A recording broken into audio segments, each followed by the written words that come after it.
It's a beautiful Friday morning. Thank God today is Friday. I'm always excited on Friday mornings. My team knows why. Anyway, good morning and welcome to VOP this morning on Voice of the People Television. I am Chukwuma Okoro. Let's get straight into business this morning. ADC versus Inec. El Rufai out, Amechi in for 2027. Plus, APC hits back as Agurungu says victories from the just concluded by-elections for the APC came from grassroots mobilization.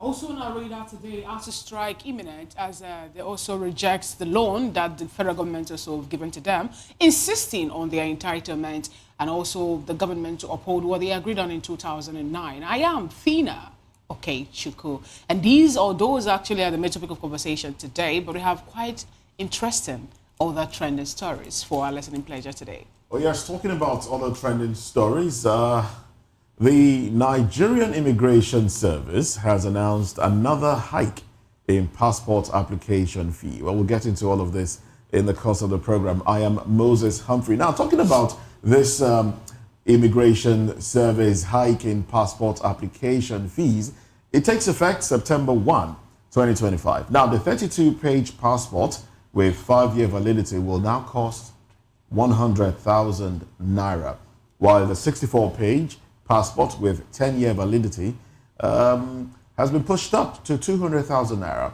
Now, according to the NIS, the increment, which applies only to applications made within Nigeria, is aimed at maintaining the quality, security, and global compliance of the Nigerian passport. Now, fees for Nigerians in the diaspora remain unchanged at $150 and $230 respectively. Now, this marks the second increase in just 1 year after government raised passport fees in September 2024. It seems to be a yearly thing now, with prices now doubled compared to last year. Many Nigerians have taken to social media to express anger and frustration, describing the hike as insensitive in the face of worsening economic hardship.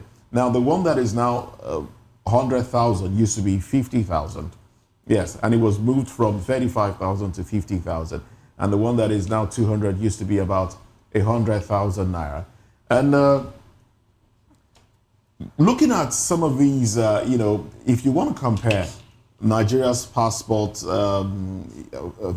price with that of some other African countries, I think Nigeria is close to the highest. There is Uganda's passport is higher than that of Nigeria, but just slightly higher. Then the rest, South Africa, Ghana is the lowest really. And what is the minimum wage in Nigeria? Is this a way to prevent people from traveling? Is this to curb emigration? When the passport fee, 100,000 naira for 32-page, is higher than what an ordinary Nigerian takes home, if you want to peg it, juxtapose it with minimum wage, then I think there is a problem.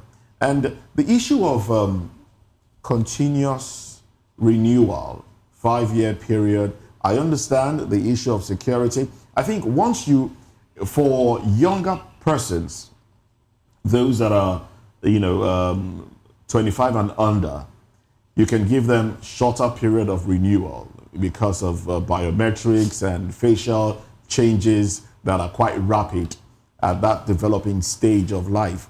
But once you attain 25 and you're going on 30, the validity period, I think it would be a whole lot better if it is stretched to about 10 years. A 10-year period will make a lot more sense. That way, you're not rushing to renew the 35 or 34-page passport, which is, the usual for travelers that are not frequent. How many ordinary Nigerians travel very frequently? And, the annoying part of it is if you have to go to a place like Ghana, you need your passport. Even as much as it's an ECOWAS country, you need your passport. You can't just travel with an ID card. That's another problem. So you need to get these passports, even if it's every 5 years if you don't travel as frequently. And I think a lot more needs to be said about this. It's what I would call a developing story. There are still reactions to it. I don't know what my colleagues have to say in this regard, but I think a lot more needs to I have a lot to say. It's not a developing story. It's done and dusted. It's done and dusted. It's done and dusted. So we can't. No, we can only talk about it. You expect the government to make a reversal of it. And it's the people to, Why should they expect the people to clamor for some sort of a reversal? When they move that particular...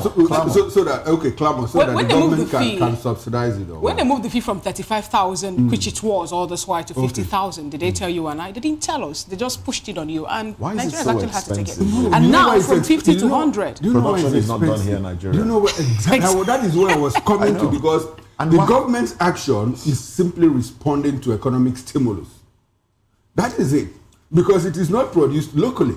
So government has to procure foreign exchange to pay. Why can't we produce it locally? Why can't you produce it here? Is mint working? Is mint working? We used to have mint somewhere in Ikorodu. Is it still there? I don't know the state. Probably it's working. But I know that we print our currencies, even from outside. So this one too is printed outside. And mine is ECOWAS with all the chips and the tech thing inside it. So it's not a Nigerian thing. It is done outside. Can we do it here? Yes. But at the moment, are we doing it? No. Now, that said, I'm not sure that the government is trying to discourage anybody from traveling. If I have 2.5 million naira to pay ticket to any country, I should be able to afford 200,000 naira, to procure my passport. And the fact that it wasn't also, the fee for the diaspora remains unchanged is the fact that if you there is $150 for the 100-page passport, and the other one is 230. So if you do the conversion, you see that they're even paying higher than we are paying locally here. So that is why they're on stage.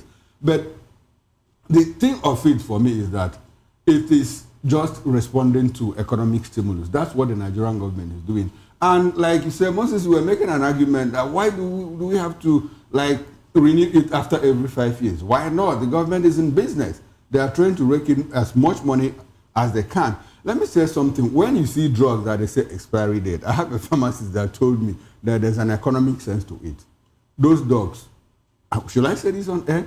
Anyway, I shouldn't, so that I don't spoil people's business. But the thing is, the government uses it to net in money. We have a government that is very intentional about taxing Nigerians, and so that is what they are doing. Like I said, I don't think it's just about, sorry to interrupt you, I don't think it's just about making money. I think it's about us not having the required equipment to retain data. Because other developing countries use it to make money as well. But, in the US, it's a 10-year period. That's the standard. That's the standard. But our own standard is 5 years. So that we can every 5 years we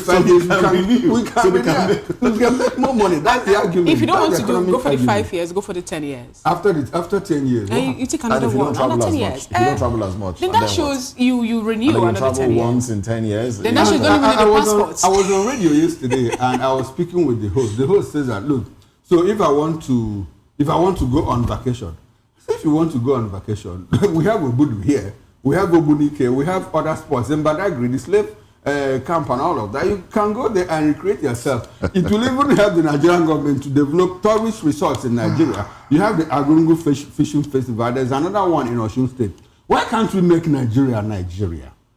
You talked about Obudu. Well, I don't know the last time you visited, because I can remember that is no longer the way it used to be. Okay, so why can't we make it to be the way? That is the problem. Like people, we need to ask government to answer the question. People go to Seychelles. People go to Mauritius. I have another place already on my list that I want to visit. Next 2 years I'll be there, and I've sent you pictures. Beautiful. So maybe by the time in 2 years' time we have retooked Nigeria to the point that people will be trooping into Nigeria. You have no need to go to that place. No, provide security. If you provide security, 2 years is enough. If the economy thrives, then people will come in, and Nigerians will also use. 2 years is a long time to fix all of this. We had a man that told us that if you make me president in 2027, I'll fight corruption in 1 month and clear it. Did you hear that? So 2 years is a long time to get things done, to fix things in Nigeria. Most stop making that. Thank thank God you know that we'll have to look at you. We have to give it up for Ambassador. But the only thing I have to say actually on this one is congratulations to the Nigerian government, for increasing this particular passport fees, even when Nigerians are crying over the economic hardship that we're having. Now, it's quite also interesting to know that you don't have to ask if the government is trying to restrict people from traveling. They are just trying to tell you that there are so many things you cannot afford. If you don't, minimum wage is 70,000 naira. And if you know within yourself that you don't earn up to 70,000 naira, you shouldn't nurture the dream of going anywhere. You should be around. You should be in Nigeria. If you ask me, you know what this, that is your state. You know what this will lead to? Nigerians, the issue of stowaways will only increase. The issue of trying to cut corners, swindle, steal to gather money would only be exacerbated. At your own risk. Well, at your own risk, but we still have a lot of Nigerians dying or in the desert. A lot of Nigerians are still trying to run away because of Let's the make economy. Nigeria a better place. They should stay here. Let's make Nigeria a better place. It depends on who we is have making only the one call. country, and let us stay here and salvage this country together. That is what Tunde Diabo said. With the way things are going, you think you want to Who made stay the back things and the way they are? now that's Is it the not question. Nigerians? Who are the Nigerians that made it there? Can you beat So your let's chest? stay here Can you and beat fix your it. chest and say that the 2023 election that you go out to cast, when you went out to cast your vote, your vote really count? Now Can in you say that? 2027, if 2023 didn't count. So when you say ensure that when you say your vote in Nigerians, when you say 2027 Nigerians, I don't really think it's fair to come up and say Nigerians made Nigeria the way it is. Selected Nigerians did that. Good. If you So, ask me, okay, let's say and that they we are the have, ones let's that say that we still have 1,000 restricting people from doing Nigerians, it the way it should be. Nigerians that kept us the way we are today. So you are now telling me that FINA, that 1,000 Nigerians have overpowered more than 230 million other Nigerians. Okay, now let me And break we it. come Let here and mount me, it? let me break you. Let me break this down for you to understand what I'm trying to say. In your state, to start with, you have how many years have the state actually been? 34. We are just 34 years. 34. You 2 days celebrate ago, we 34. turned 34, Okay, we've done the celebration. Yes. And then we have governors who cannot say this is one thing I've ever done for that particular state to start with. And we have also a governor whom actually was convicted for misappropriating the fund. And at the end of the day, what happened to that particular man? He's representing a particular constituency in the National Assembly. And that particular case is being swept under the carpet. Hold on, I'm coming. And then you take it again to another state. You get to Kogi State again, for example. We have someone who is dancing on the gym when he's supposed to be somewhere answering questions. Go to Kanu, the same thing actually. We have people who have been accused of misappropriating funds, enjoying the largesse that shouldn't be in their hands and all that. Now, you expect, go to National Assembly again. One person told you that the reason for the SUV that they are driving is because they cannot be able to risk their life going to their constituency. Something happened in Benue State. The president couldn't go there because of bad road. These are little examples I'm trying to point out. And then someone in Nigeria wants to go to visit a state with escort higher than what the nation's president does not really, cannot even push out to start with, And then you expect Fina, you and I need you to land on you that expect thought. you and I now to go in front of that road and say we are blocking the road so that people cannot get to, or maybe someone I believe actually have put me in this condition cannot cross to the airport. What do you think will happen? Fina, what do you think will happen? What I'm trying to tell you that 1,000 Nigerians, the way things have been fixed to be in this country, cannot even stop the 5 or the 6 or the 7 Nigerians who actually are sucking the 1,000 Nigerians. Okay, dry. Fina, let me just summarize everything that you said. What is going on in Nigeria at the moment that we speak was what was happening in France before 1789. What happened? Something happened in France that purchased the liberty that you and I enjoy today. Same thing happened in Russia before 1917. Something happened in Russia, the Bolshevik thing. And that is why a lot of people now go to Russia, and Russia is world power. Go to where? UK. The glorious revolution that happened in UK. This position that we are now, all the developed countries at one point or the other. In 1989, it happened same way in Romania. The people took their destinies into their hands and they changed it. All right then. Okay. Well, let's get into another conversation now. It's talking about governors still and how they relate with their people. The governor of Niger State, Mohammed Umaru Bago, has stirred debate after declaring that even if he sold the state to fund development projects, it should not concern the public. Now, he made this statement at a stakeholders meeting on August 11, 2025, where he assured that by the end of his 8-year tenure, Niger would have zero debt, promising transparency by showing the state's financial status before and after his administration. Now, his remarks come amid growing public concern and social media debates over the state's financial management and possible borrowing.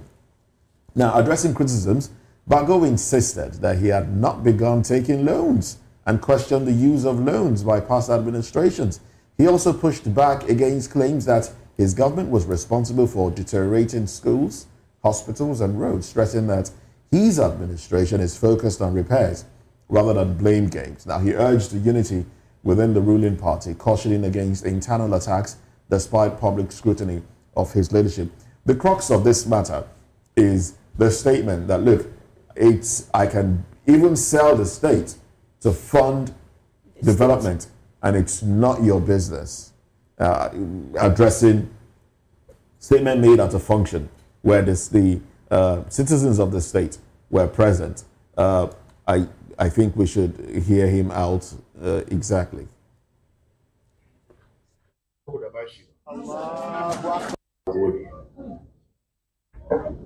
Ni ma kaina na samu shugaban kasar ce hanyar maji har me da nema a ban min na so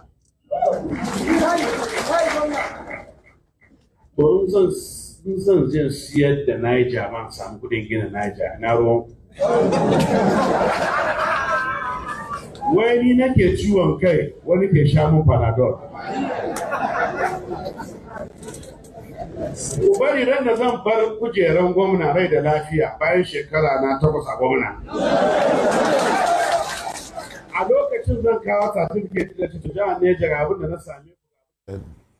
All right then. Well, I heard Panadol there. I guess Fina will explain the rest. I expected that would be, translated for us to read along as he spoke. But Fina. Funny enough, what he's saying there actually is.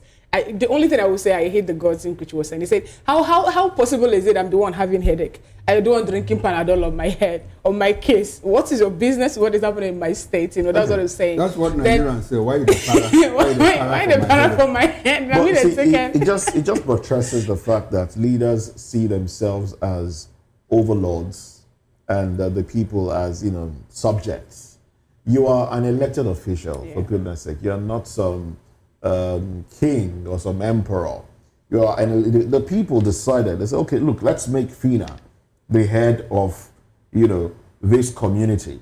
And because of probably what they've seen, it's okay, let's give you our rights. Keep this for us in trust.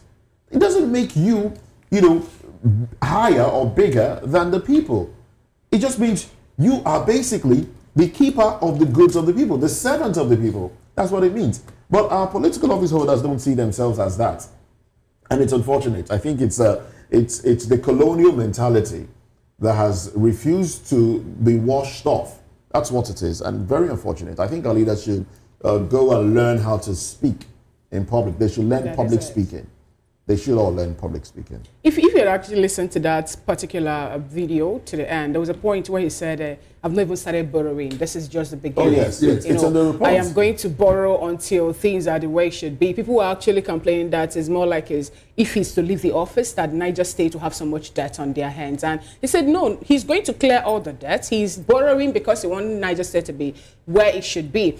The people also complain about the fact that schools are being pulled down and hospitals are being destroyed. And he said, no, he's destroying them to erect new ones. And that is what, according to him, he's doing. But I believe that there was this particular chart that came up among governors who are doing well.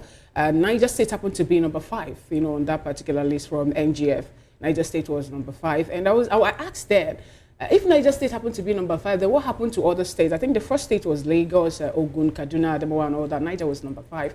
Now, the problem I have with Bago and the way he behaves is the fact that he's the one showing us to understand that power corrupts, but absolute power corrupts absolutely. Because he's making it look like I am here, I have occupied this particular position, and nothing can happen. Remember when he placed a ban on dreadlocks, people carrying dreadlocks, and Nigerians had to complain before he now said, no, that was not what I meant.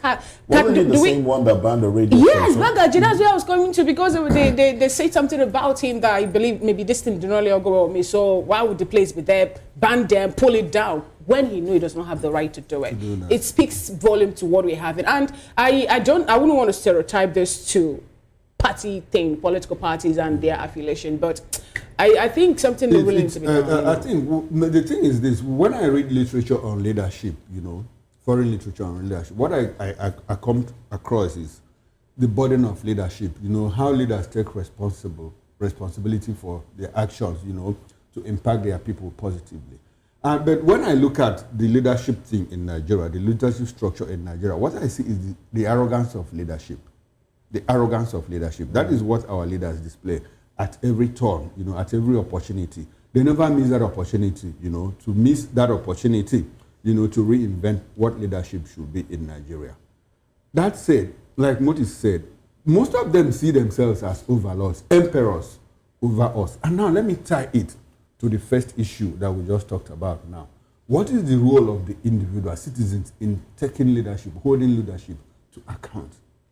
See, there's always this unseen, invisible friction between the leaders and the led. It's always visible. It's always invisible, but it stays on between the leaders and the led, the have and the have not, the we and them, the we versus them theory. It's real in life, and we see it every day. And until we begin to, that friction, until the followership begins to take responsibility to a point where people say, look, enough is enough, it will continue. Nobody is going to give up an opportunity. Nobody is going to give up his comfort zone. If you go through the war, like what happened in South Korea the other time, people had to take responsibility and they let their people say, do the right thing. If you don't do the right thing, nobody in his comfort zone is going to give up that. So, Governor Bago, unfortunately, when the president is saying, and some governors are saying, we are getting more money, this one is saying, I'm going to borrow more money, and it is nobody's business. The people of Niger State, it's your call. It's up to you to hold him to account, whatever he does with your money, with your state. Anyway, let's move away from that, because the United States may soon impose shorter stays for foreign students and journalists under a revived proposal from the Donald Trump administration. Well, according to the Department of Homeland Security, DHS, the measure aims to curb visa abuse and strengthen oversight. If implemented, international students will face a 4-year cap on their visas, ending the current system that allows them to remain as long as they are enrolled. Well, DHS argued that some students exploit the system to stay in the U.S. indefinitely, creating security risk and financial burdens. Oh well, the proposed rule will also affect foreign students, limiting them to foreign journalists, limiting them to an initial 240-day stay, extendable by another 240 days, but no longer than their assignment. Previously, journalists on I visas could remain for the duration of their employment without a set limit. Well, this is coming from the Trump administration. Trump tried it the first time he came, Trump 1.0. This time, when Biden came, Biden made a reversal and withdrew that policy. Trump is here again, and he's trying, in fact, he has brought back the policy. You have to, as a foreign student, to stay for only 4 years. And at the end of that, you are, is it persona non grata? No. You are declared ineligible to stay within the United States of America. And I'm sure if they capture you, what do? They'll deport you. If you are lucky, they'll deport you back to your home country. If you are not, they'll take you to El Salvador. If you are very unlucky, they might even take you to Somalia, where is it Somalia? No. Is Uganda. Rwanda or Uganda. No, that kind of arrangement that they are making. So if you are going. But in all of this, it tells me that, look, what Trump is trying to do is to recreate the America, that favors the Caucasians, the white man. As simple as that. How he intends to do that, how he intends to achieve that is left for him. But my charge to people is that make your country to be like United States of America. If you can't go to... How many Americans want to come to Nigeria? How many Americans want to come to South Africa? How many Americans want to come to Africa and live and school? They don't. The years of exchange programs, those years are gone. People want to go to US and Europe. How many of them want to come here? It's a big question. Let's do some kind of soul searching, some kind of introspection, and see what we can do to reinvent ourselves so that Americans will love to come here. if the Red Indies are the ones pushing this particular drive now, we don't have any issue with that because we know that America belongs to the Red Indians. They are the owner of that place. Even Trump, who is also bringing up this particular, reforms and every other thing, Trump 2.0, 2.1 and all that, actually, he should understand that he actually is not an origin of America, if you ask me.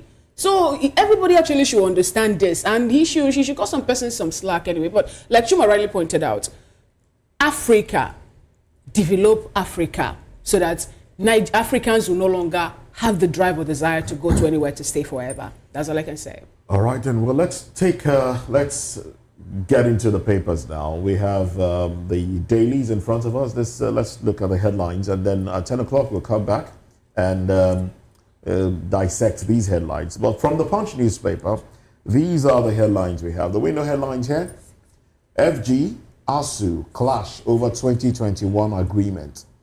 Inec unveils roadmap for $1 trillion economy by 2030. Long-term neglect hindering refineries revamp. NNPC. FG defends passport price hike to 100,000 naira, 200,000 naira. Tariff war. FG intervenes as states discos rift deepens. NERC summons meeting between state energy commissioners and disco operators. Tariff reduction can't work.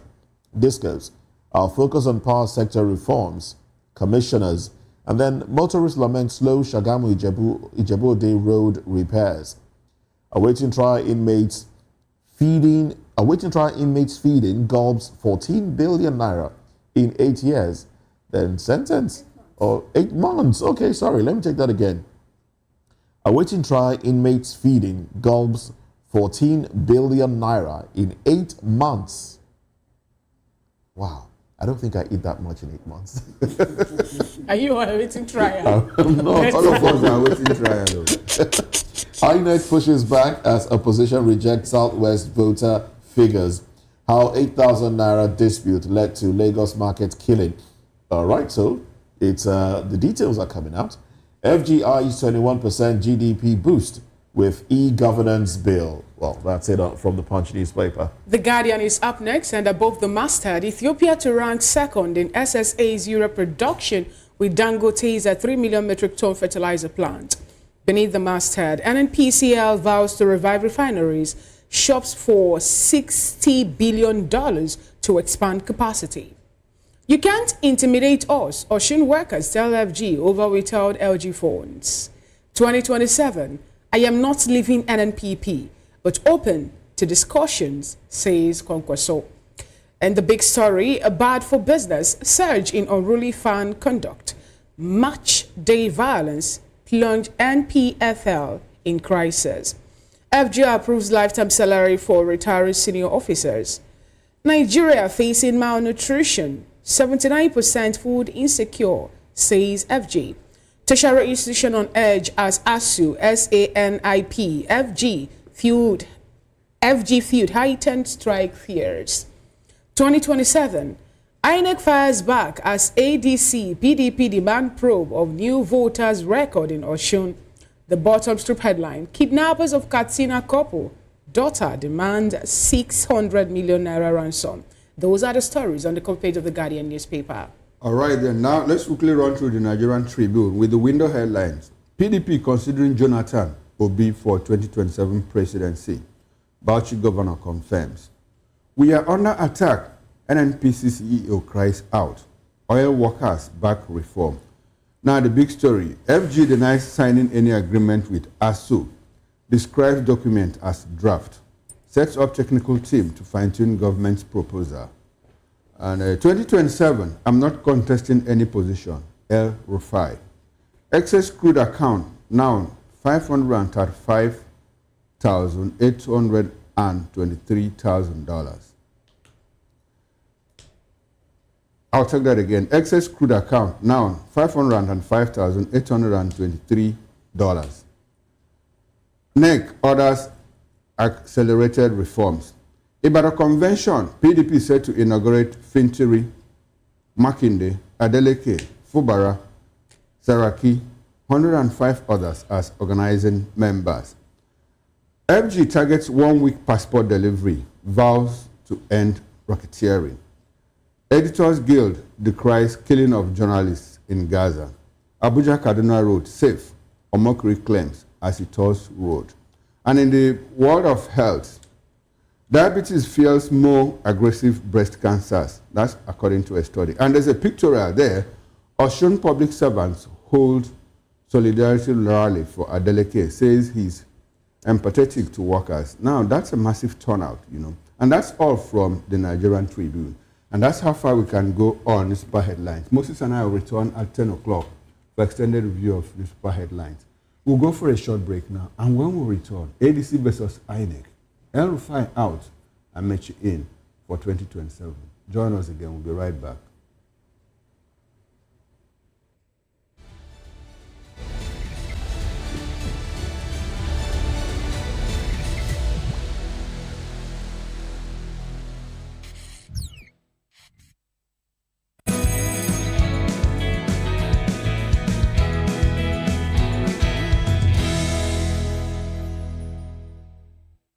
We encourage you to click on the like button and subscribe to our YouTube channel. We are Voice of the People TV. Also follow us on all our social media platforms. We are at VOPTV Live. Visit our website www.vop.ng for fresh and trending news. Also watch us live on SLTV channel 264. VOPTV, Voice of the People Television.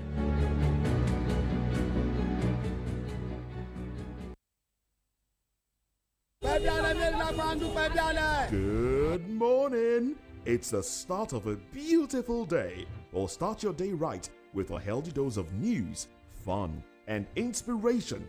Join us on VOP this morning for the latest news, trending topics, and uplifting stories to set your day on the right vibe. From news and current events to lifestyle and entertainment, you are covered. VOP This Morning, 8 a.m., Monday through Friday.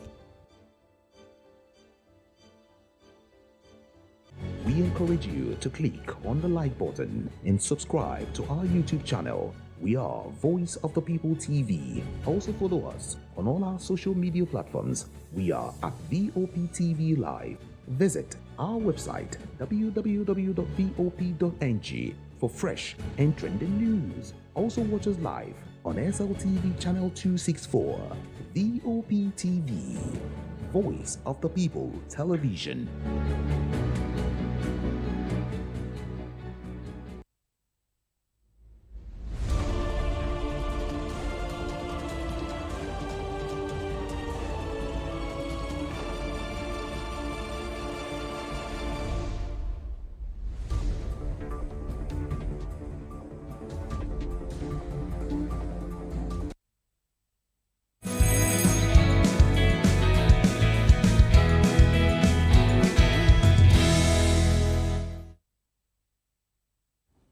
All right, welcome back. This is VOP This Morning. The African Democratic Congress, ADC, has challenged figures released by the Independent National Electoral Commission, Inec, in its first week continuous voter registration report, calling them statistically implausible. Well, Inec reported over 1.3 million online pre-registrations nationwide, with Osun State alone recording 393,269 in 7 days. Well, the ADC argued that the numbers defy historical voting patterns and demographics, urging a forensic audit of the data and closer scrutiny by both local and international observers. Former Kaduna Governor Nasir El-Rufai, now with ADC, said he will not contest any position in 2027, in a related development, by the way, but vowed to mobilize Nigerians, particularly youths, to participate in the electoral process. He accused the ruling All Progressives Congress, APC, of incompetence, warning that Nigeria's survival is at risk if the party retains power. In contrast, former Rivers Governor, former Minister of Transportation, Rotimi Amechi, declared his intention to seek ADC presidential ticket, insisting he will not step down for any aspirant. He criticized President Bola Tinubu's administration, saying Nigerians were dissatisfied and suffering nationwide, and promised to offer alternative leadership if elected. We are joined in the studio here by Mr. Dele Fanimo. Dele is a citizen reporter and VOP in-house analyst. Good morning, Mr. Dele Fanimo, and thanks for being part of the show. All right. We also joined by Honorable Felix Pascal Pulevi. He's a public affairs analyst, and he joins us from Taraba. Okay, we expect him to be part of this conversation. He's going to join us soon. So let's start with Dele Fanimo here. Dele, Inec released records the other day. They said that 1.3 million pre-registration voters before the physical exercise started. And ADC is saying, look, the optics don't look good. The figures that we have, it's not good. If you follow the historical pattern, how come suddenly Osun State, is recording 399,000, which is quite unusual for Osun State. And when that figure was put out, I also queried that what came out from Borno State. Borno that is practically in a state of war. The governor has been crying out. The Shehu of Borno cried out the other day. And we see that state, coming up with very high figures, not physical, online registration. And ADC is saying, look, we need to get back to the figures and interrogate, examine, review all of this. Because according to them, that is a prelude, to election manipulation. So, what's your reaction to this? What the ADC is saying? Do you think that INEC did a shoddy job? Do you believe the figures that you saw? I'm sure that you have seen these figures. What's your broad reaction to what's going on with that exercise? Well, there's always this notion that elections are rigged during registration of voters. And to some extent, that may be right. And it's always a difficult thing to defend some of these registration figures. But along the line, we also have to look at certain things that could happen, that could precipitate this sudden surge in registration of voters. Now, you saw for the first time, no crowd renting, no mobilization. Workers came out in Osun State to show solidarity to the governor. As a matter of fact, It's a shock for me that somebody like Adeleke will get to this point that people will begin to applaud him. I never gave him a chance when he was contesting that election. Okay. You said no mobilization? Yes. You know why I'm saying this? Okay. As soon as I saw that report, I made calls to some people in Osun State. Beautiful.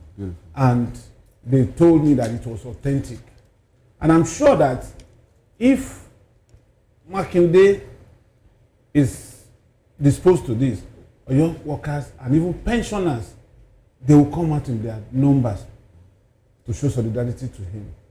Because it's a clear departure from what used to be. Okay, so you think that people of Osun are becoming more politically aware? They may be mobilized because they are happy with what the government is doing to them, particularly payment of salaries, pensions, and gratuity. So they may want to mobilize beyond what it used to be. Okay. That if we must vote, then we must come out en masse to vote. Okay. Now, that may be the reason. But from what I heard when I was speaking with a few of my friends in Osun State, one in Ilesha, one in Osogbo, two in Osogbo, and then one in Ikirun. Even there is a traditional ruler I spoke with, but he's only currently in the US. Okay. I spoke with him last night, and he told me that this is the reason, because it was like... Okay, you have explained that of Osun State. Now, let's stay with Osun. Is it some form of coincidence, that Osun State happens to be the president's home state, by the way, and there is this kind of... Is it right? Confirm that to you. Okay. Now, does it look like all of us understand anyway? So let's leave the confirmation. Is it like because the president is trying to, or your state, Osun State happens to be some kind of swing state for him now? There's a struggle there. Do you think that this thing might have happened, or is it a coincidence, or does it look like there's some kind of undercurrent driving that massive registration so that the APC, could get back Osun? You see, I'm just asking. You see, Osun is given for APC. Okay. In the next election. and Adeleke will contest under the ticket of APC. Okay, so the president doesn't need to. APC He doesn't need this. All of that. He doesn't need so this. you believe sincerely that it is genuine? It is genuine. Okay. I want to believe so. Okay, now the Southeast posted the list figure again. What could be the explanation? Do you have an idea? Voter apathy and the feeling of lack of confidence in the electoral process. And what do you have to say about that of Borno? You know, we know that that place also is facing an issue of insecurity. Then, and we also could recall that some of the persons in the state don't even have, well, I say, knowledge of how to run the online booking and everything. Sometimes data and its access also happen to be a problem because of the activities of insurgents in that state. How do we now explain the increase in the number of the people you that see, do the online at the risk of being controverted, if my experience in Borno State in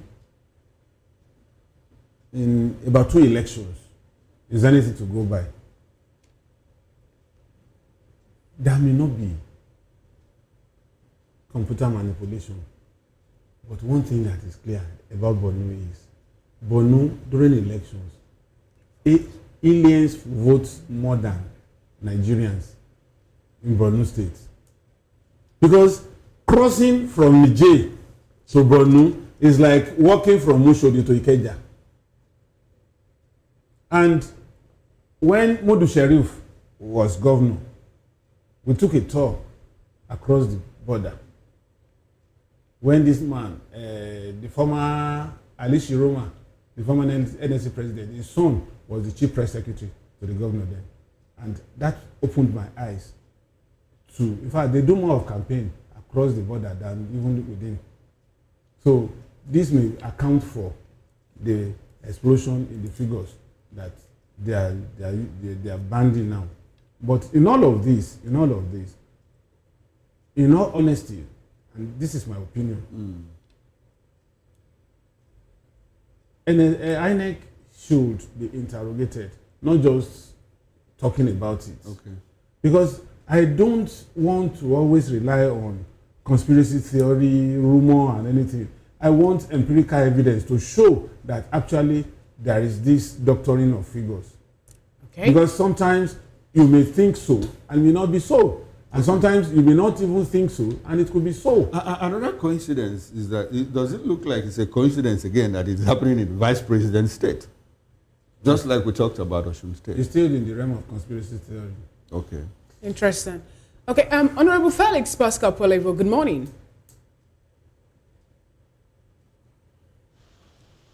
Well, you might need to unmute your microphone so Exactly. we can hear you. Honorable Polevo. All right, good morning. Can you hear me? Yes, Yeah, yes, we we can can hear now. you. Good to have you join today's conversation. Yeah, it's my pleasure. Now, let me get your opinion first on the fact that opposition parties are dragging Inec over the figures they've chunked out for persons who have done the online registration. Recall that just few days after they opened the portals, they come up with a figure saying some states actually registered more persons than it should be. And this is making opposition parties to question how they were able to get to those figures. What do you have to say about that, please? Let me get your general view on that. Okay, thank you very much. For me, I think it's an issue of follow-up. It's not just for us to be talking. I'm an opposition party person. And in our meeting recently in Jalingo, within the week, we discussed on something like this. And then I asked the question of, we have what it takes to be able to checkmate this thing. Let's ask, it's not just coming up on media and putting up propaganda and saying the ruling party is dominating the whole process or conniving with INEC to rig the figures in their favor. It's something to checkmate. We have the opportunity to ask questions. We have the opportunity to even visit INEC and check some of these things, because it's something of, it's a technical issue. It's not something that probably they are just putting stones and naming stones. So these figures will just be there. And if we want, let us go out and mobilize our people. We claim we are a political party.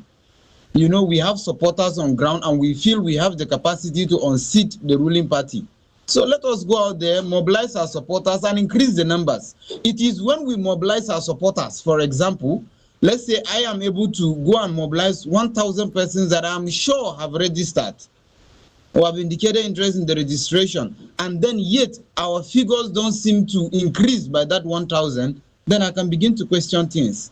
But most of our parties, unfortunately, we just want to make headlines, you know. And as it is now, I don't know the opposition party that you're with. You haven't told us yet, but the ADC is asking for, for some sort of vetting of the Inec report, the online registration. And our guest in the studio, made reference to a few things. He did say that in the past, there's been cross-border voting.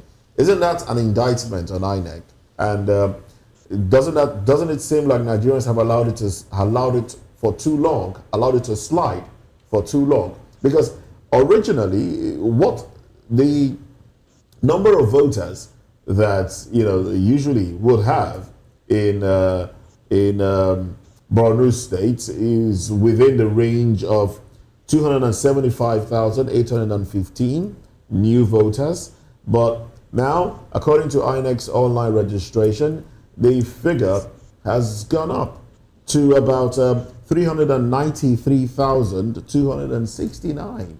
And this is in the midst of insecurity, killings, and all of that taking place in that state.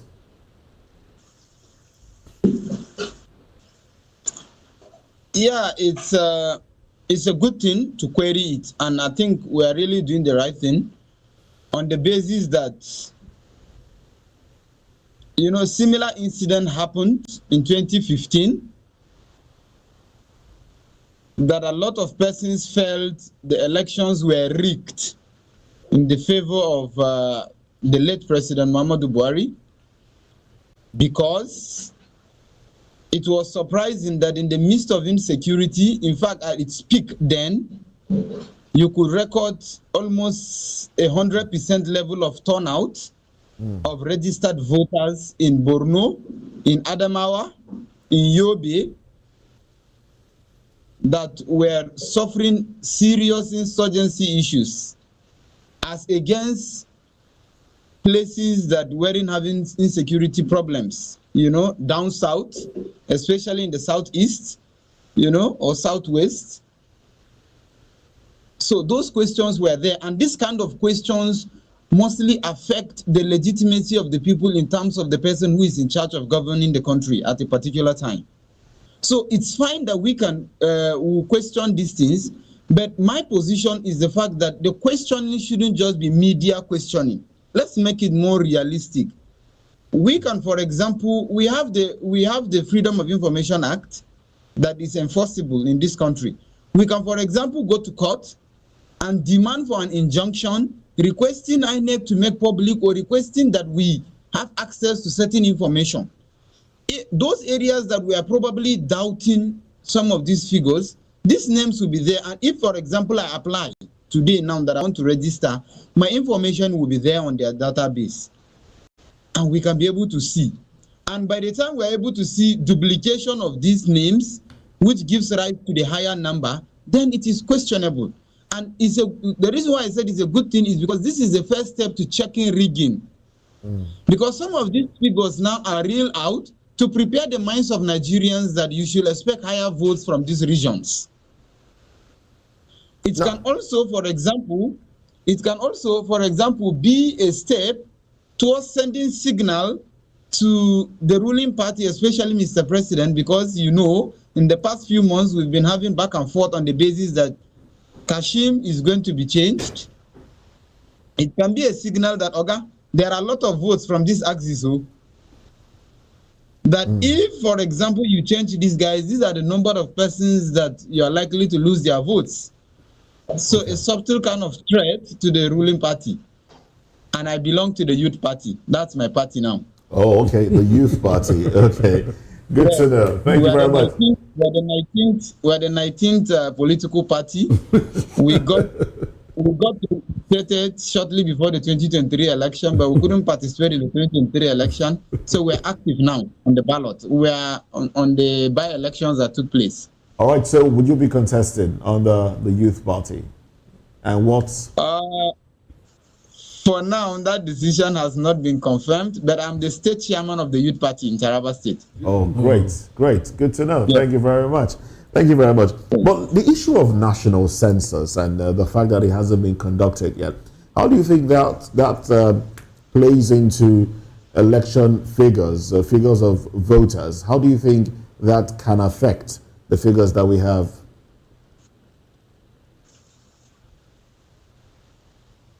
Sorry, there was a little glitch. I didn't get you too well. I got the census part. Yes, the issue of the fact that the national census has not been conducted yet, and and we're talking about getting a forensic to look into the online registration and the figures that Inec is putting out. How do you think one affects the other? The fact that Nigeria, up until this time, has not conducted its national census and elections are around the corner. How do you think it will affect, how one would affect the other?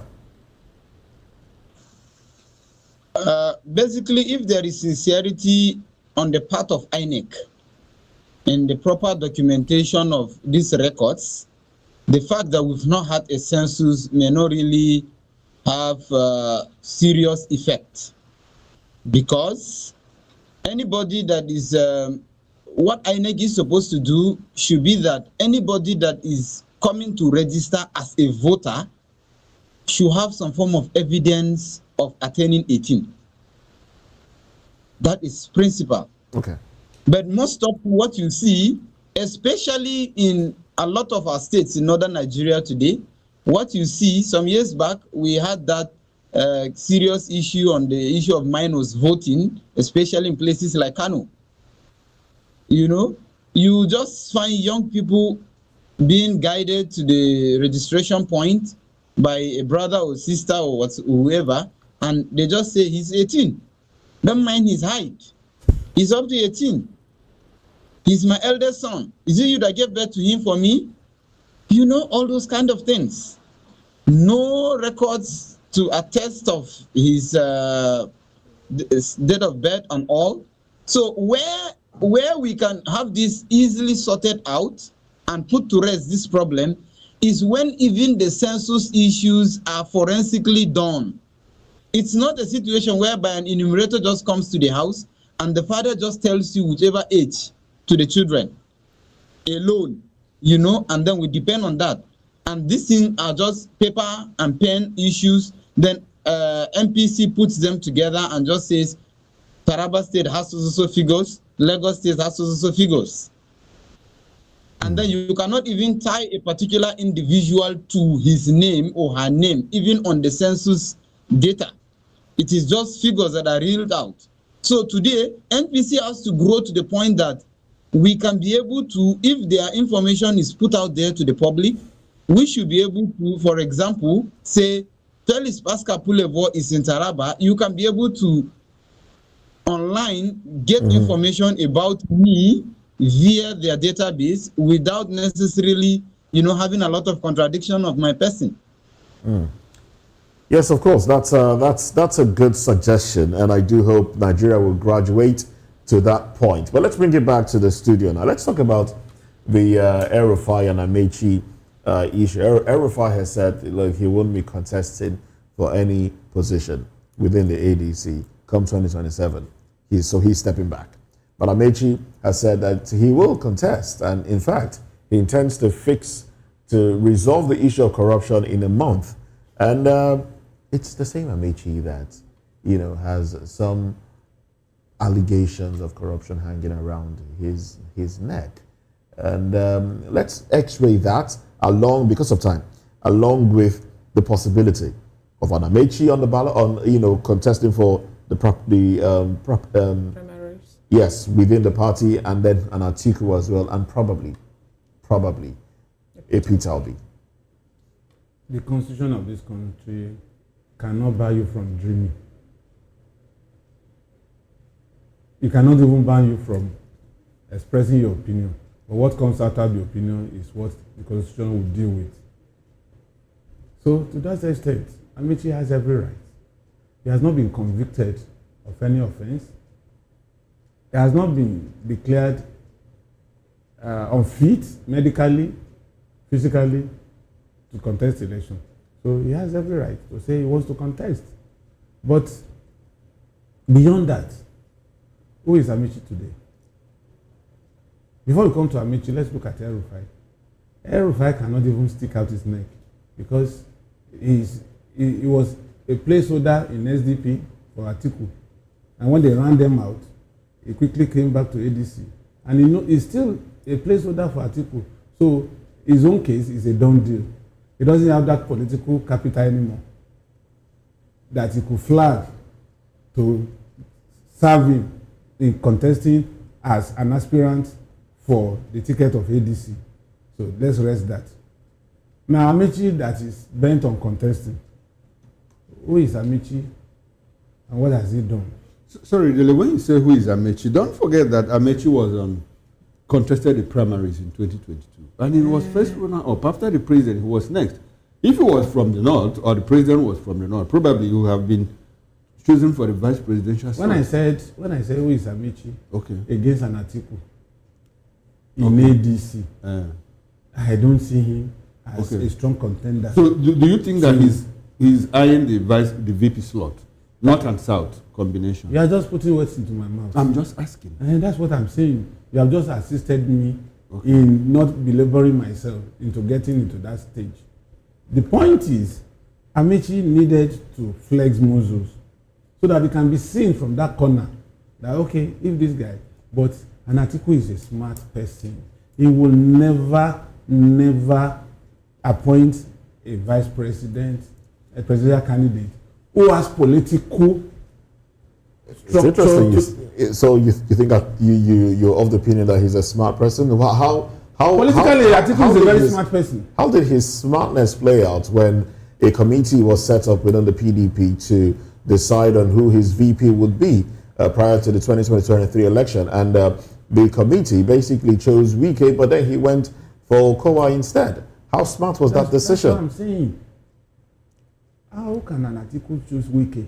And you think they will run 4 years? But then not choosing Wike led to costing the election as well. How smart was that? I said it is one thing to choose a vice president, but constitutionally the vice president, the president or presidential candidate of a party holds that prerogative to decide who becomes his vice, a running mate. But the point is, it is left for him to either defer to the party or stick to his own decision that, look, if I must run, this person must be my running mate. Okay. Let's get Mr. Pascal Polevo into this conversation. Mr. Pascal, first question I want to ask you today is, or rather on this particular one is, who gives someone what makes someone to be an elected official? Is it the primaries, or is it the people that come out to cast their vote? Because why I'm asking this is, we have an El-Rufai who believes that the majority of the youth in the north will still respond or listen to him when he calls on them. And then in order to have people who believe that their money can buy them the primaries and also maybe give them the victory that they deserve. Can you help us actually work on this? Is it the primary or the people that come up to cast the votes that make someone an elected official? It is your political party, not even just the primaries, nor the people to a large extent. It is so much of your political party, and that is one big challenge with our present democratic setting in the country. So much so that I have over time advocated that the young people should be so active in political party politics, because that is where their political funerals are being prepared and arranged. Because you find out today that a lot of these political parties will hardly give young people the opportunity to fly their tickets because they feel they don't have the financial watches, since our democratic setting today has been monetized, sadly. So it is when your party gives you the opportunity that you will be at the general elections and then the people will have an option to choose for you, to choose you or the other party. So if your party does not even give you the opportunity to be on the ballot, you are not even an option for the people. So in other words, the person who actually have the highest financial muscle during the primaries now can also dictate the outcome of the election. Is that what you're trying to say? Very, very sadly, that is how sad our democratic setting has been structured to be. So much so that is where you see today, even in the ADC, people are tilting it more towards Atiku because that has always been his game. You know, you just be there, you have competent people. If you check out competence, capacity, character, and ability to deliver, Amechi is at par. He's not at par with Atiku, sorry. He is far ahead of him. He is younger, he is stronger, he is modern-minded, he can be able to deliver well if the ADC should be able to give him the ticket. But Atiku will always maneuver his way. He knows the game, especially the primaries. He knows how to always get it at that primary level. And for me, I've told people times to that number, ADC is just a brainchild of the disgruntled northern politicians who are so desperate for power, who just want to always be in the leadership position of this country. And people like Amechi, who are good, have just found themselves in the wrong cycle, unfortunately. Because the truth of the matter is that even if Atiku clinches the ticket of ADC, he will hardly settle for an Amechi as a VP. Okay. He has structured his political leadership on the basis that he wants to be the boss. He doesn't want his second in command to be somebody like him that was to Obasanjo. Because I am telling you, we would have not been talking about a Tinubu presidency if only he had that open mind and picked Wike for a VP in 2023.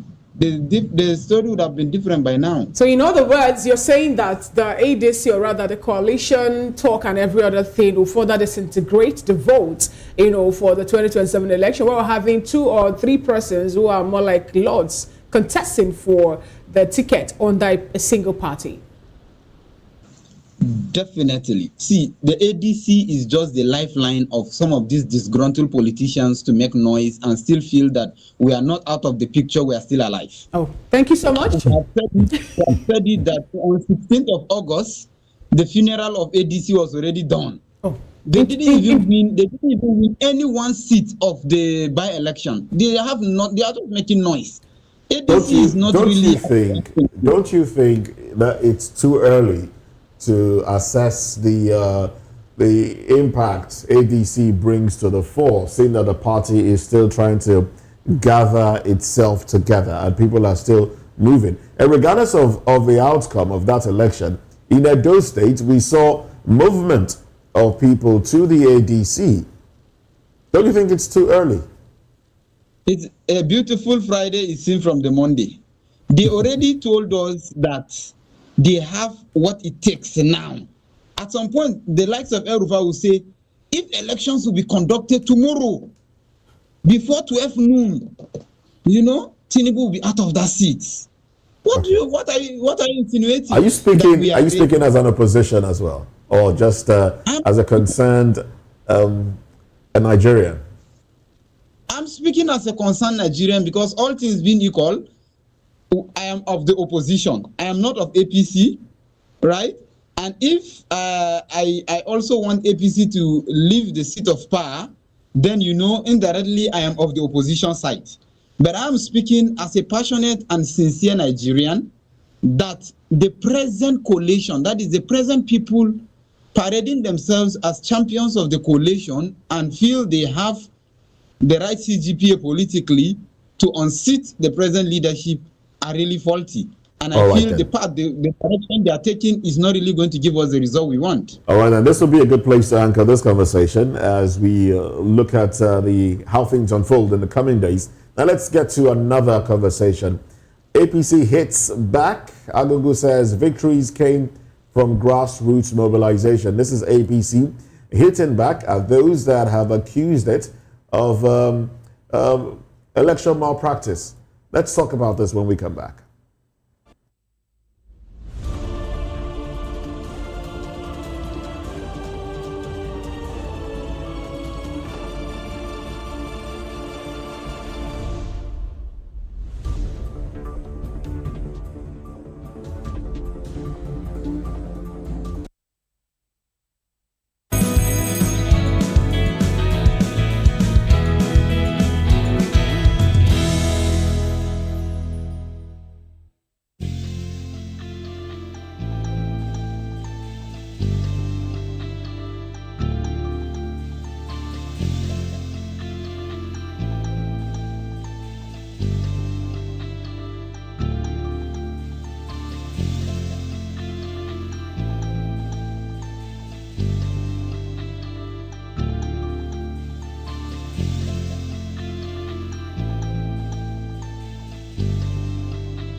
Welcome back. It's still VOP this morning. The National Organizing Secretary of the All Progressives Congress, Suleiman Argungu, has denied allegation that the ruling party engages in vote buying, insisting that its electoral victories are the result of grassroots mobilization and purposeful leadership.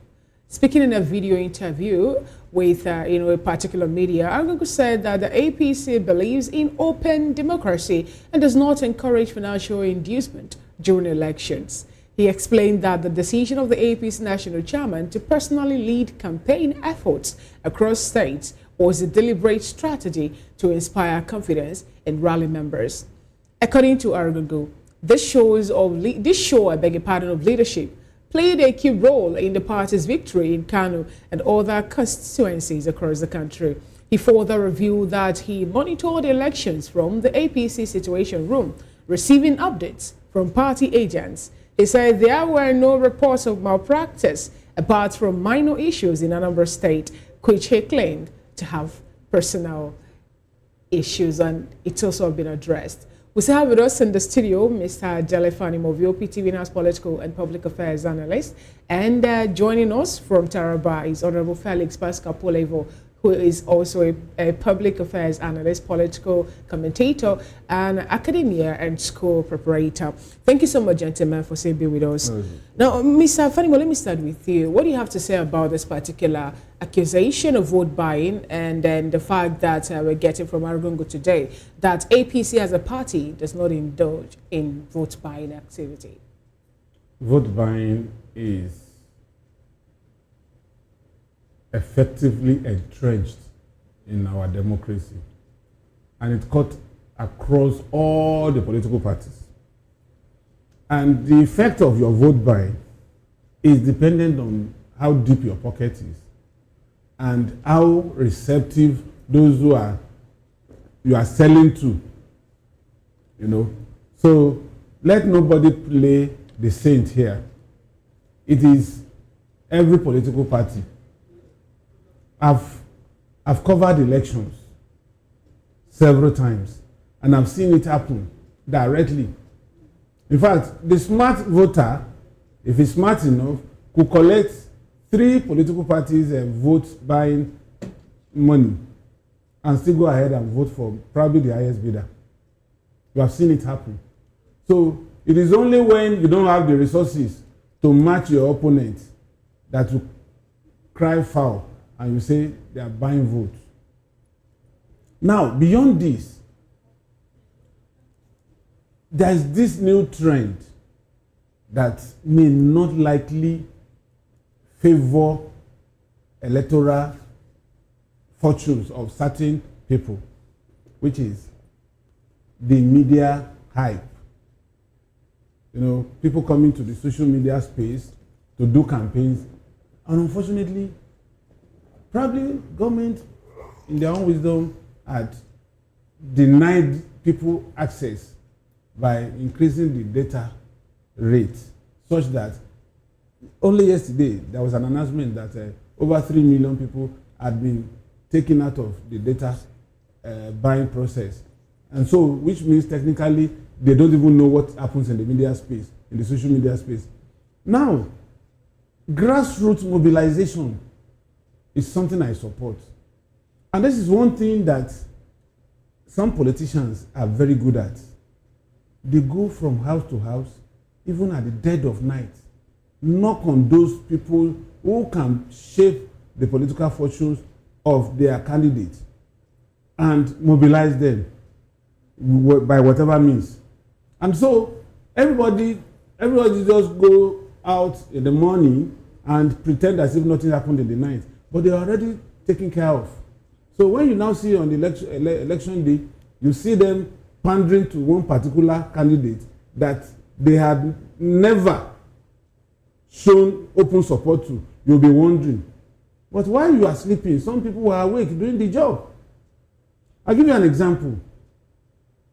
While the opposition are busy assailing us with so many things in the social media, APC had gone to the north and they are doing house-to-house campaign clandestinely. And as a matter of fact, they have sent all their political aides to their various local governments and communities. And they are showing them facts and figures to justify why APC should return. Whereas you are calling press conferences and you are attacking on X, undo and all that. Look at what that will bring. Is this somebody that does not even know you? That he doesn't even have somebody who he can identify as somebody selling you, that you now come on the election day and say you want his vote? How does that happen? Sorry, Dele, when you say that the APC big people that are the foot soldiers that are showing them facts and figures, what facts and figures are you talking about? It is another thing if it is true or not. Okay. But they are showing them they are showing them figures. They are showing them figures. Okay, maybe not facts, just figures. No, some could be facts. Okay. And exactly the fact that I'm talking about is it could be futuristic facts. Okay. That all things being equal, and we all know that it's not all the time that things are equal. That all things being equal, from the way we have started, we are going to get you to this place at some point. So you have offered hope in that process. Okay. And somebody who offered hope cannot be equated to somebody who has not been in the picture. Okay, now do you think that the ADC should rethink their strategies? Because that was exactly... I'm not going to teach them their job. Okay, but you are not teaching them. We are just holding a conversation. Because exactly what they are doing now, what they are doing now is what the APC did between 2013, 2014, in the lead up to the 2015 election. And as at that time, you know what PDP was doing. I recall you were part of it. You know, the door-to-door campaign and all of that. No, I was not part of door-to-door. Okay, you were not part of it. You were aware of it. I was a keen spectator. A keen spectator, you know. So what don't you think that it is the same strategy that ADC is using? Because at that time, the only thing that Lai Mohammed was doing was issue statement, issue press release, issue statement, counter this statement, spin whatever that the government was doing. Were they going, you know, like what the PDP was doing then? Now, and I'm asking, do you think that the APC should rethink their strategy? Now, the difference between what APC was doing pre-2015 election and what ADC is doing now is the fact that APC had no clear-cut, ADC has no clear-cut direction as we speak. But the moment APC was formed, the optics was clearly towards a Buhari, Mr. Integrity. And APC knew, Tinubu knew that he couldn't stick out his neck to say he wants to contest election at that time.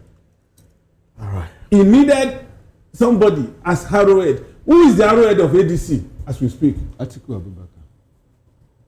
You only assume. He has not come out to say. So and the party has not come out to... Buhari's headship of the APC, was it cast in stone? You think other people... It was cast in stone. It was cast in stone. Already, they have employed an international PR firm to burnish his image.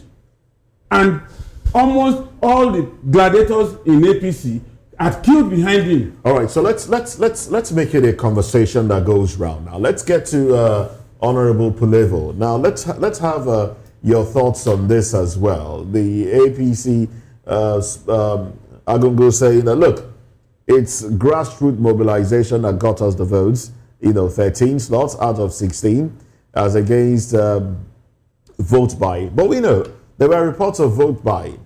20,000 naira were given in some places, 10,000 naira in some places. What are your thoughts on this? Now, I would like for you to address this as a Nigerian, holistically as a Nigerian. If you can, take away your partisan, take away the toga of you being a party man and address this as a Nigerian, and help me with, looking at those around you, help me answer the question. Do you think the hope of Nigerians has been renewed one way or another? Go ahead, please. All right, thank you very much. Congratulations to APC and Argungun for making it 13/16. That is one. For vote buying, we are all guilty, all the political parties. So one political party will not claim to be better or innocent of such an indictment. It's just that in some instance, you will find out that we offered less than what the other one offered, and then eventually they had the day. So that's just what is obtainable. But for the grassroots setting of APC, in real terms, in most part of northern Nigeria today, APC is that strongly well organized and people close political party. A lot of us in the opposition are only in the media space. When you say people close, permit me to butt in. When you say people close, can you expatiate on that?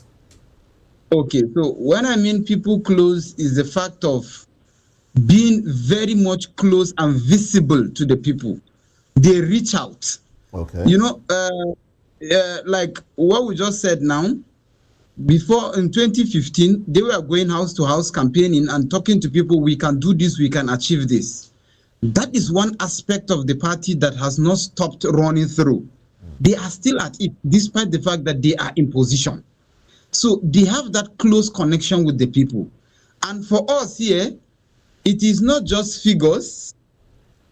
To a large extent, it's facts on some cases, on the basis of what is obtainable on ground. That was one of the things that spoke well for them in the by-elections, especially in my part of Taraba here, that the president is working hard. The economy is beginning to have some positive vibes coming up from it. You were buying certain food materials at a higher rate. It has reduced now. It will be better. Align yourselves with the National Party. We will be able to adjust some of these things and life will be better for you. It is when you align yourselves with the center that most of these developments, because as a political party, we will be able to sit together on a round table. There won't be an alien there who may not be admitted into such kind of meeting because he doesn't belong to the political party. And when we are sharing some of the projects and programs of government, your community will also be represented because you have somebody there that will sit and speak for you. Okay, so this feels like you're playing out the narrative, what the political actors will tell the people. Am I correct? So now, but I asked the question also. I said, judging by those around you, do you think the hope of people has been renewed? Do you think people believe these things? Do you think people are feeling the impact of growth under this administration? The people around. Ordinary man. Yes, the reality is that when you meet the ordinary man who has been suffering from serious hunger cases, who could not afford certain food items to cook at home, and with the current reality that there is a little shift, especially in some of the prices of food materials, he keeps having hope that it can be better. Now his challenge is when he now sees some of the opposing voices that are, magnifying some of the challenges that are on ground, he doesn't feel that they can be better because they were the same voices that told him that this particular ticket is the best and is the one that they should resonate with, and it will really give them that hope. So when now they are hearing is the same voice that told them that this is the way to go, is now telling them that no, sorry, we led you to the wrong path. Come, is this way. It puts the masses at that confusion, and they feel it's just better I remain with the devil I know than this angel that was the one that put me here and is now claiming otherwise. Now, Honorable Pulevo, you say that all political parties actually they are guilty of vote buying. I would like to ask you how democratical is that vote buying exercise to start with, and then when are we going to have an election in Nigeria that will be free of all these issues? I'm talking about malpractices, vote buying, bullying of persons, trying to disenfranchise some from casting their votes and all that. At what point are we going to get it right? Remember that in 1992 election or 1992 to 1993, some persons will tell you that that particular election, even when it was conducted under the military, happens to be the freest or fairest of all elections. At what point are we going to get to that spot again? Vote buying is against our democratic tenets. Vote buying is something that does not really have a place officially in our democratic process, but sadly is the reality we found ourselves in. It is wrong. Even the Electoral Acts kicks against it and all whatnot. And unfortunately, it has been a systematic way that politicians have been using to get themselves into power. They intentionally impoverish the people by not bringing the dividends of democracy to them. You can see, sadly, this is August 2025. Before now, as early as January, February this year, we started talking politics as against governance. This is a government that is just barely 2 years. And so we have started talking politics seriously, just 2 years down the line. So what is the duration for governance? What is the duration to bring in these dividends of democracy? When politics and politicking takes the air most part of the tenure. So with this now, you will see that the people are subjected to some serious sum of poverty, such that 500 naira becomes a serious deal for them on the day of election. 1,000 naira is highly celebrated on the day of election. You will find a husband who feels like a father coming back home with 2,000 naira of as a proceed from vote buying on election day, because 3 days before that day, they didn't cook in his house. And so he's coming back, shoulders raised high now, with 2,000 naira that he collected to cast his vote. And then now his children can eat, his wife can eat. He's now going to feel like a father. A sad narrative, a sad reality. If life was better for people, the monies on election day would not really speak much. But because politicians systematically impoverish the people, subject the people to this harsh reality, on election day, these monies make a great deal of sense. And with the illiteracy level of our people, people feel, I have found myself in a situation where I've gone out campaigning, talking to mothers that there is need, we need to prepare for the future, that these people don't care about us. How many of them do this and all that? After all my narrations, this woman asked me that I should just give her her own share of the money and Maggie, that she doesn't care. But what if she dies tomorrow? And I asked her, Ma, will you die the same day with your children? So that is how bad the situation is. It's bad indeed. She just feels, let me just eat my own. Let my children face their front. She doesn't even give a damn. Bad indeed. And in as much as we are chuckling and laughing away, we understand that it is horrible for the development of a nation when the people start to think in this manner. And how then can we have actual growth? How then can we hold elected officials accountable if all we care about is our own stomach? Now, Dele, let me come back to you now. How can we solve this problem? It seems like something staring us in the face, where Nigerians are more concerned about what to eat because they don't have hope for tomorrow. Let's eat today and die, as against let's reject, like what we saw in Ghana. Let's reject all these gifts coming from coming from the politicians. Let's hold them accountable. Let's have them do what will benefit the people. When will Nigeria rise above stomach infrastructure? It's a tall order. Honestly, it's a tall order. But that is not to say that these things cannot be ameliorated, if not totally eradicated. But it starts from home, individual homes. Okay. The values you ingrain in your children, some may be lost along the line. Values. You talk values, but then how much impact will values have when the people are impoverished? Now, some will say that government intentionally keep the people impoverished to be able to control them. Moses, let me tell you, when you talk about being impoverished, you are not talking about the fact that there are some people that no matter how poor they are, they still hold some values. For instance, I was brought up in a way that no matter the situation, you'd rather commit suicide than steal. Because it's not something that can be imagined in my family, even extended family. It's an open thing. You can find out. And we're talking about 100 years ago. Not 100 years ago. I'm just saying. 100 years ago. I'm just saying. And do you know that today we have mothers who are encouraging their children the to get into internet fraud. Yes. But in the midst of this, you still find some people. They may be very few in numbers, but then they hold dearly to such values. But over a period of time, parenting lost that.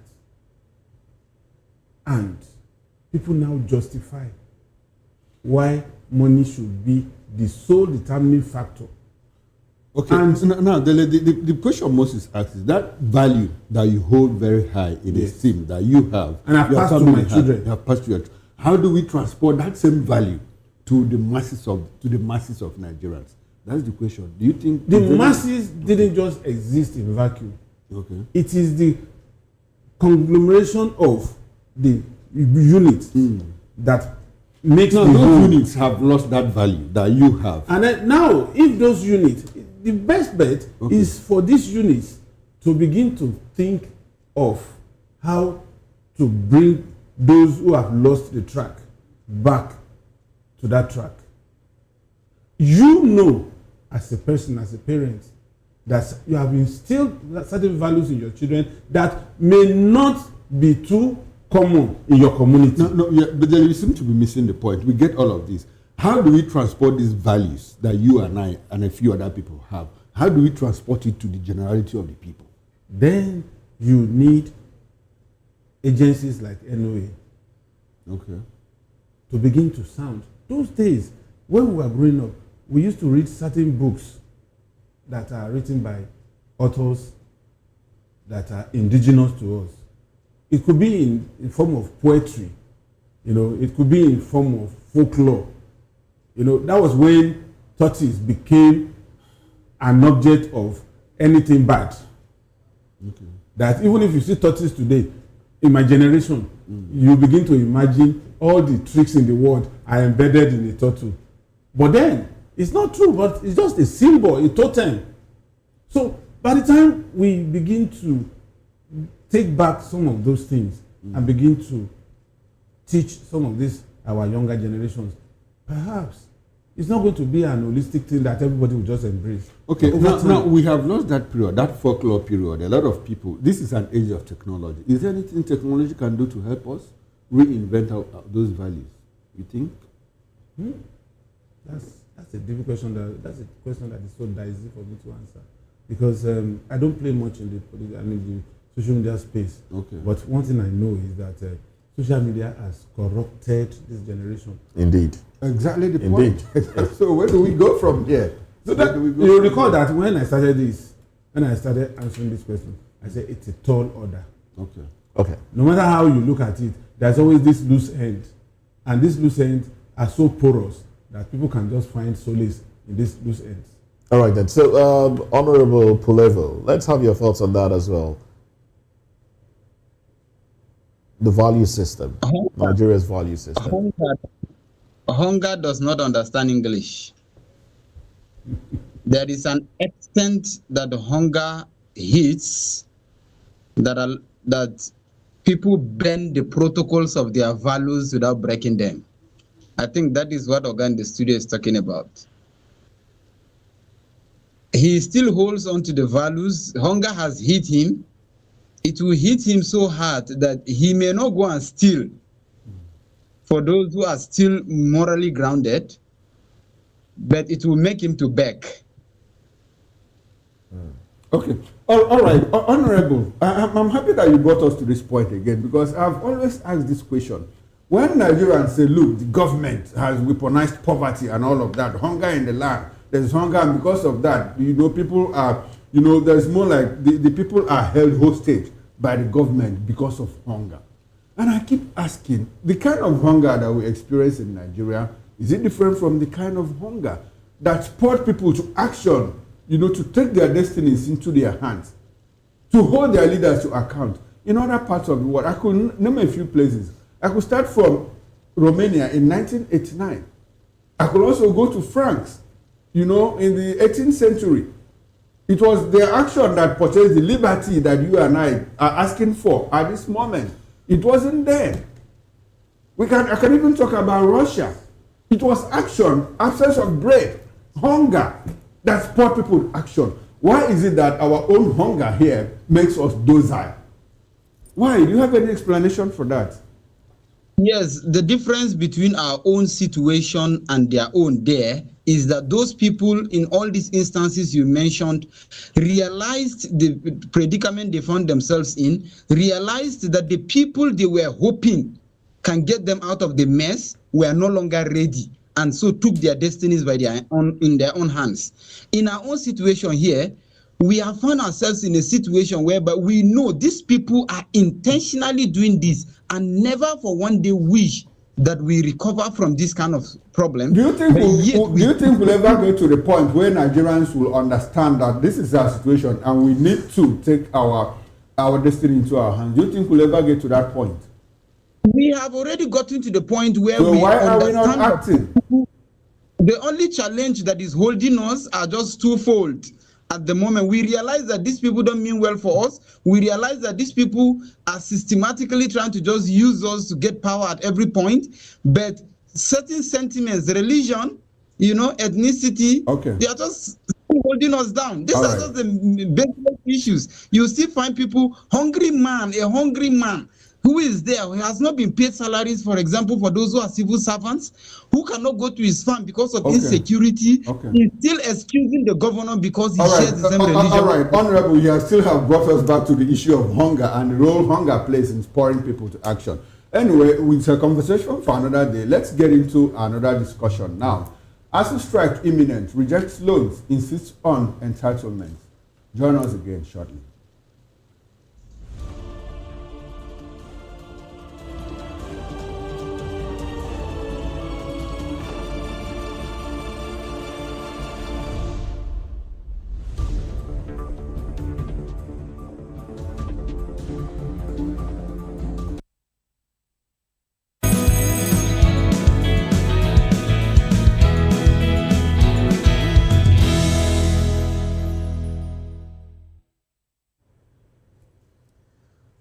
University lecturers under the Academic Staff Union of Universities, ASU, have staged fresh protests demanding payment of their outstanding entitlements and rejecting federal government's proposed loan scheme. The Federal University Wokari FUW branch said lecturers deserve earned allowances and revitalization funds, not debts, warning that another shutdown of universities will be blamed on government neglect.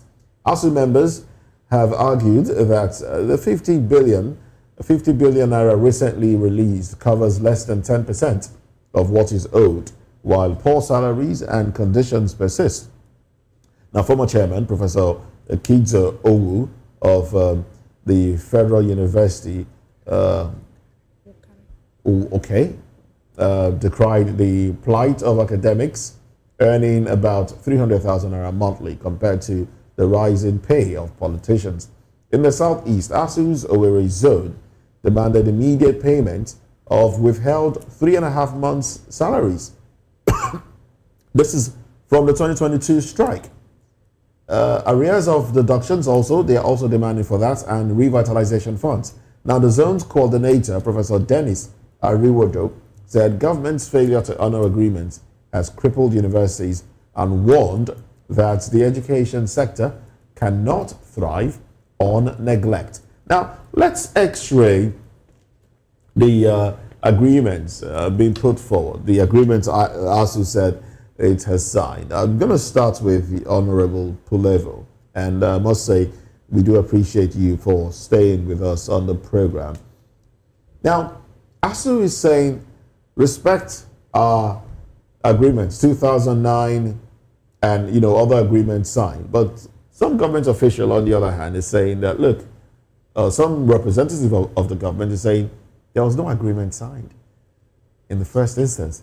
It was a proposal. There was a draft agreement that was presented, but government did not sign it. Where does this put us? And if this strike persists, what do you think will be the fates of the students and the academic system? Go ahead, please.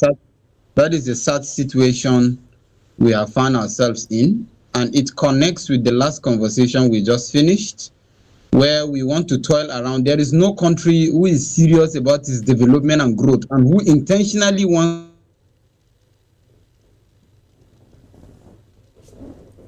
to outgrow hunger inducements and become better, that will toil around with it. These children are put out again back home.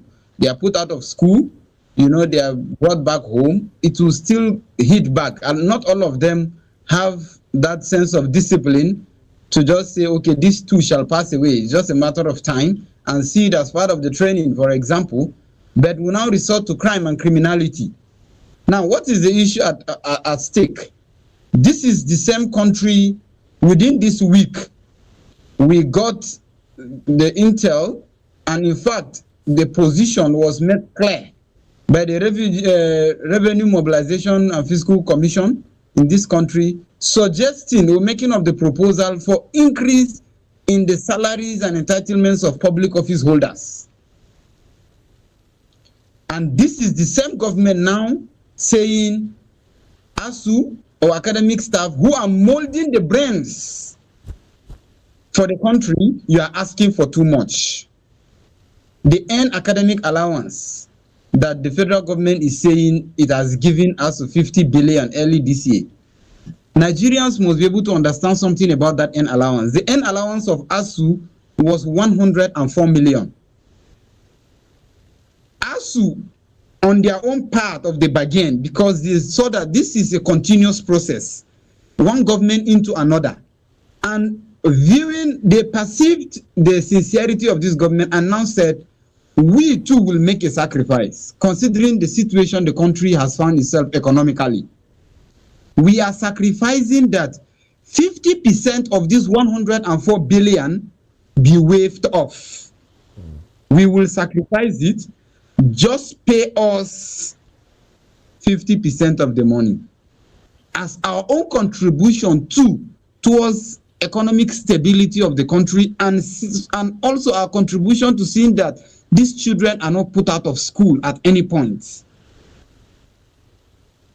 It is the 50% that government paid 50 billion out of, not that they have paid everything out of that 50%. So you can see ASU made some sacrifice.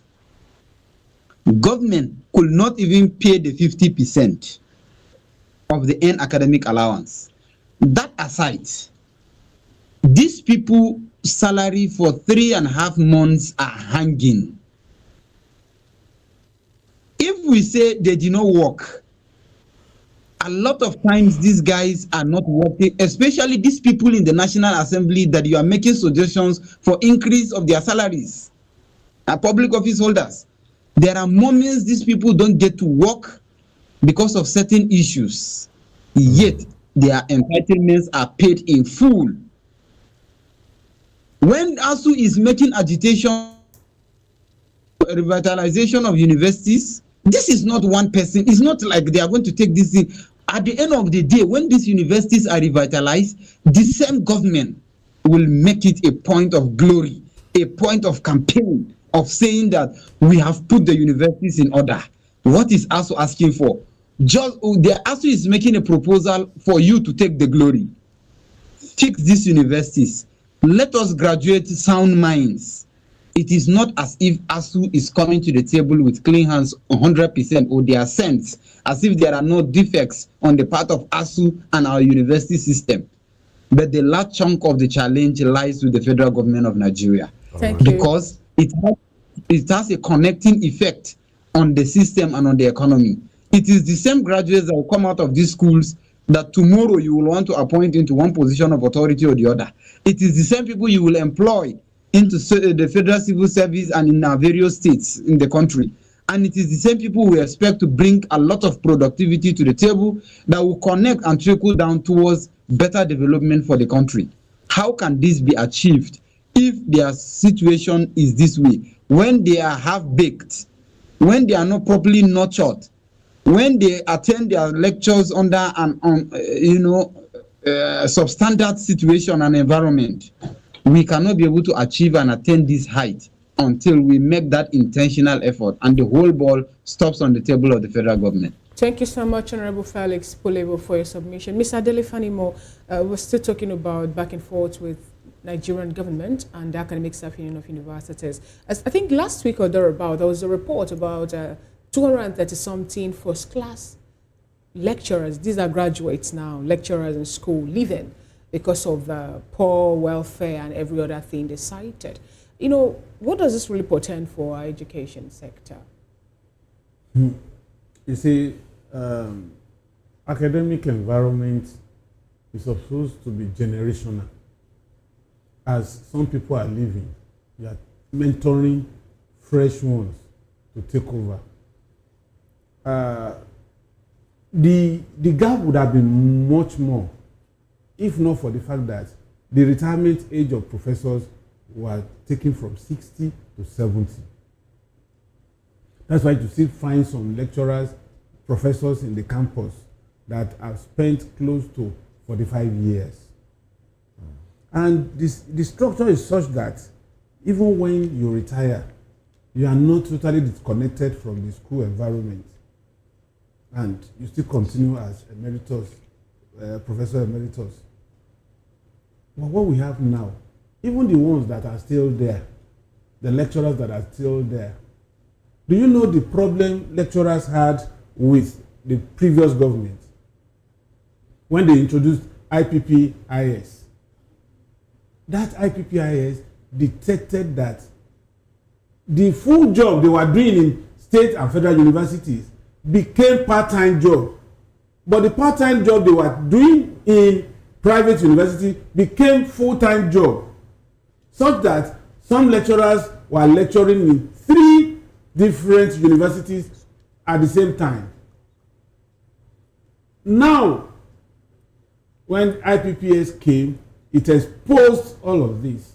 And that's why they went all out against that government to say, no, we don't want IPPS. That's why the other speaker, Pulevo, said that ASU or lecturers are not totally saints. That's one. Then 2, how much of mentoring? Somebody who is chasing grants all over the place, leaving his students to graduate lecturers to teach. How much of knowledge are you impacting? How much of mentoring are you giving to the young ones? Now, the young ones, as soon as they graduate, usually in the days of yore, if you make first class, you are primed to continue in the academic environment because you are supposed to become a professor so that you can begin to profess for others that are coming behind. But what do you get? Even the first class graduates are stranded. They don't even have people to mentor. And then the pay is terribly poor. When you make first class and you are paid less than 300,000, 263, and then your classmates who wobbled and fumbled, apologies to Fani Amu, now in a oil service company earning 2.6, 2.7, or becomes a politician and ends or up he becomes a politician 14 million plus. And probably he finds himself in the House of Reps and is quoting him with about 21 million naira every month. Now, what is the incentive for you now to wait until after 45 years and you retire and your retirement benefits are even denied you? So the plausible reason is for you to just exit as quickly as possible when you are still useful and youthful to be able to take care of your life and your family. As a woman, if you are to choose between a House of Rep member and a first class graduate, who would you choose? Well, let's get your concluding thoughts now. Let's take a minute to for you to give us your concluding thoughts on all the conversations. Yes. 1 minute, please. Yes, the issue of grassroots mobilization. I think opposition parties should also learn that Nigeria is not sophisticated enough for us to play in the social media and get whatever we want. You must also go back to the grassroots and talk to people. All right, then. Thank you very much. Honorable Pascal Pulevo, let's have your concluding thoughts as well. All right. We've discussed very important issues this morning. Politics is with the people and in the grassroots. It's not about propaganda. So if we in the opposition are serious and we want to unseat the government, let us connect well with the people in truth and coming up with practical ways to solving the problem, not just hitting hard on they are doing this, they are doing this, they are doing that. No, how do we solve it? If given the opportunity, as we're applying for the job, that I want to be given this opportunity, if given the opportunity, this is how I'm going to solve it. Our educational sector has to be prioritized. We cannot, in truth, compare the Senators' House of Reps solely with with the lecturers, with the professor in the university. Life generally is choice. That's my position. I have chosen to be a teacher. I have chosen to be a lecturer, and I know its requirements and demands. This person is also a politician. He goes out there, canvasses for votes, and then is exposed to a lot of risks and all whatnot. All we are saying is that there should be a fair, arrangement for all sections, so much so that the basic thing that unites us and will lead to the growth of this country are prioritized. All right, then. Not helping one side and then shortchanging the other, the way that the country will suffer eventually in future. All right, then. Thank you very much, Honorable Pascal Pulevo, public affairs analyst, political commentator, and academia and school proprietor, and also a politician with the Youth Party. Well, thank you very much for your thoughts on the program. Well appreciated. Thank you for having me. Also, big thanks to Dede Fanimo, who is a political commentator.